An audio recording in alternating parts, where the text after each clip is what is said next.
Violence in communities was never nothing new to me, because growing up upon these streets was like a crazy movie scene. Let's stop the savagery, and brothers, don't be mad at me, because I just want a future for my son to have a dad to see.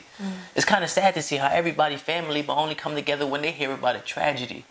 We need a strategy, a plan for all humanity, because living in catastrophe, the reason for the casualties. What happened to camaraderie and leagues of all equality? They changed the sense of honesty into the new commodity. Trust is like a lottery. Acknowledge, but don't lie to me. Because if real could recognize the real, then you can see what I can see. Ladies and gentlemen, welcome, Brother Red. Peace and blessings, family. I'm glad to be here. I'm glad that you're here too. Thank you so much for coming. Let's get down to business, shall we? I'll show you. Let's get it. All right. So tell us, my friends at home, a little bit about who you are. Let's get into your history. So, I'm a spoken word artist. I do a lot of just poetry. A lot of it is just more feeling, enlightening in a sense, telling my story. Coming from a certain struggle, being homeless or drugs in the household and stuff like that, and actually coming to the other side of that and transforming, and what that looks like. So I'm also a mentor, and I go to different schools, and I speak to the young brothers about either cultural enlightening or just enlightening yourself, how to empower self. Okay. And again, how to be young black and brown strong men for our community, be present in our community.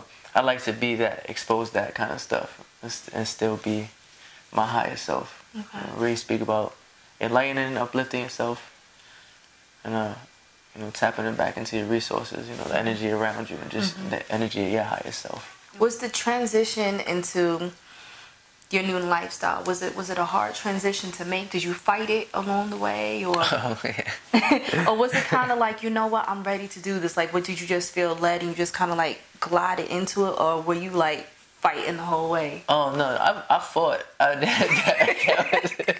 Let's get into your poetry and your spoken word. We touched a little bit, on it. It's kind of one of your ways to kind of release and kind of, graduate to where you are now.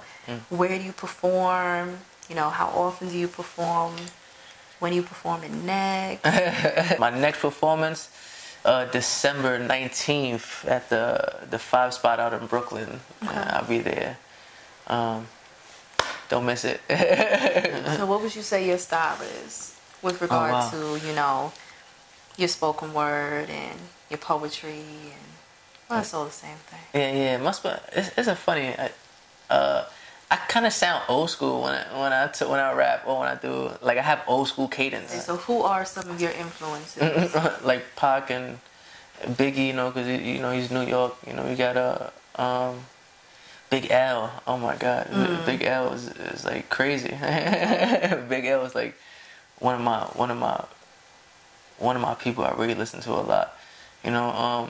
Obviously Pun, because Pun was putting on for Latino people in the Bronx, and he literally lived down the block from me. Okay. I used to live on Banana Kelly, and they was from Rogers and all that.